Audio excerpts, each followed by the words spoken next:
What makes data visualization a bit different from other types of animation is that some component of the visual, some aspect of the visual is directly based on some type of science data.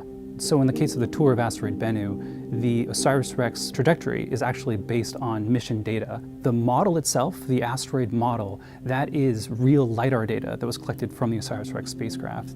The imagery that you're seeing wrapped to the surface of Bennu, that is actual satellite imagery taken by the spacecraft. And so that's kind of the difference between visualization and animation, is we're showing the real data. This is the real asteroid. So if we zoom all the way in on a boulder, that's the real boulder. That's what it looked like from the perspective of the spacecraft. I'm Kel Elkins, and I was the lead data visualizer on the tour of Asteroid Bennu. I'm Dan Gallagher. I was the producer and writer on the tour of Asteroid Bennu.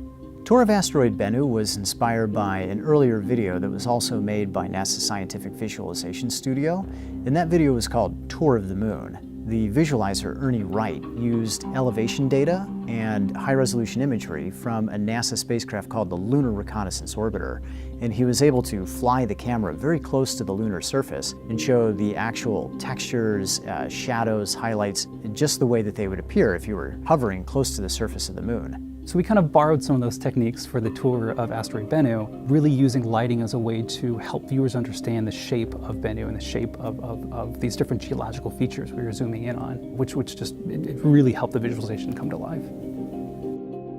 So a good example of how we use LiDAR comes about halfway through the video when we take viewers to a boulder called the gargoyle.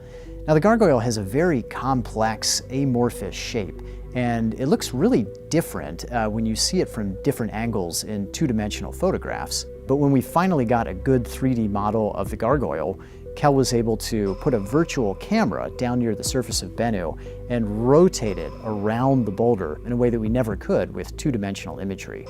So something really cool about working on this particular visualization, and actually all the visualizations we made for the OSIRIS-REx mission, was as the spacecraft got closer and closer to the asteroid on its way there, and as it spent more time studying the asteroid, the models got better and better. The data that was collected was getting better and better.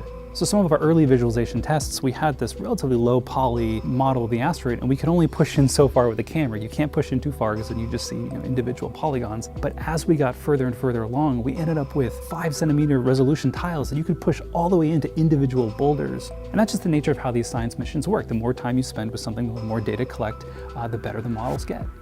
Missions like OSIRIS-REx take us to places that we haven't been before, literally new worlds that we've never experienced. But they show us those places in ways that can't always be easily seen.